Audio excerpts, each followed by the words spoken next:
लोकसभा निवडणुकीत अपेक्षित यश न मिळाल्यानं भाजपची आज दादर इथल्या वसंत स्मृती कार्यालयात बैठक सुरू आहे।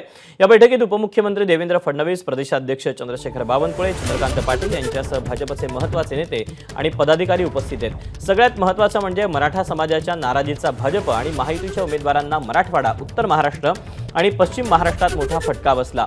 असाच फटका विधानसभा निवडणुकीतही बसू नये यासाठी काय करता येईल याविषयी आजच्या बैठकीत मराठा आमदारांची मतं जाणून घेतली जातील।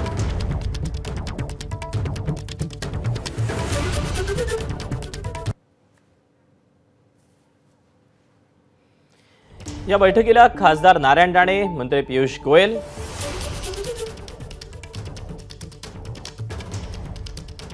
मंत्री अतुल सावे, खासदार स्मिता वाघ, उज्ज्वल निकम,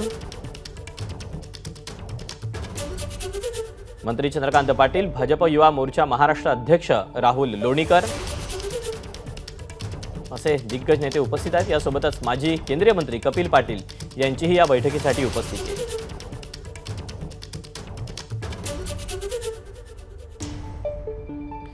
भाजपची मुंबईतल्या वसंत स्मृती कार्यालयात सध्या बैठक सुरू आहे। आगामी प्रत्येक विधानसभा मतदारसंघाचा यातून आढावा घेतला जातोय। लोकसभेत कोणत्या विधानसभा मतदारसंघात किती मतदान झालं याचा आढावा देखील या भाजपच्या बैठकीत घेतला जाणार आहे। कोणत्या मतदारसंघात भाजपला कमी मतं मिळाली त्याच्या कारणांवर देखील चर्चा होणार आहे। लोकसभेत भाजपची बूथ पातळीपर्यंतची रचना प्रभावी काम करत नव्हती अशा तक्रारी देखील आलेल्या होत्या आणि याच पार्श्वभूमीवर आता ही महत्त्वपूर्ण बैठक भाजपची पार पडते। एबीपी माझा, उघडा डोळे बघा नीट।